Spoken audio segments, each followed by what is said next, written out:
Hi, this is Rizwan, and you are watching the Indian Weekender at 5. The latest issue of Indian Weekender is out. Pick up a copy from your nearest Indian grocery stores, supermarkets, temples, restaurants, gurdwaras, etc. Alternatively, you can also read the e-issue of Indian Weekender on its website, through newsletter, and on our Facebook page. Now the big news and headlines from today. Two new cases of COVID-19 have been reported in New Zealand in the last 24 hours. The first case is a man in his 20s who arrived in New Zealand on 28 June from India and has been staying at Sudima, Auckland Airport. He tested negative on day 3 of his stay but tested positive to a day 12 test.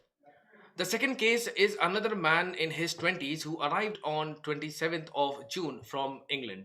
He has been in a managed isolation at Sudima Lake Rotorua and tested positive on 9th July on day 12 of his stay. There have now been a total of 1,192 cases of coronavirus in the country. Three more people have recovered, bringing the total of active cases to 23. It has been 70 days since the last case of community transmission.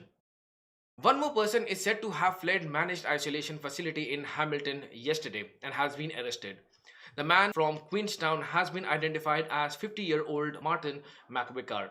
Mr. McVicker had cut through a fence ties in a 1.8-meter fence to break out of his managed isolation at Distinction Hotel in Hamilton. Police said it was believed the individual left Distinction Hotel for about half an hour between 6:30 and 7 p.m. yesterday and went to a liquor store on Terapa Road. Mr. McVicker was taken from a district court in Hamilton to Corrections Department isolation facility and was also charged over a damage to hotel television.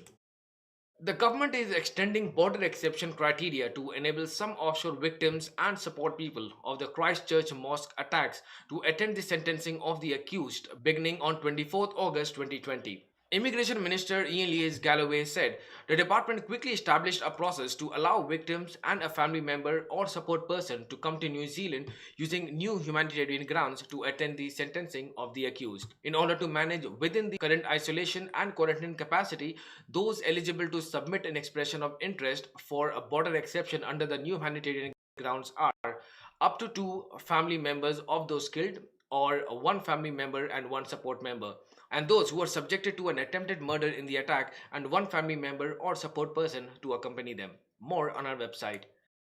So these were the top news and headlines for today. For more updates, visit our website iwk.co.nz. Follow us on Facebook, Twitter, Instagram and YouTube. Thank you for watching, and I'll be back next week on Indian Weekender at 5. Till then, drive safe and have a great weekend ahead.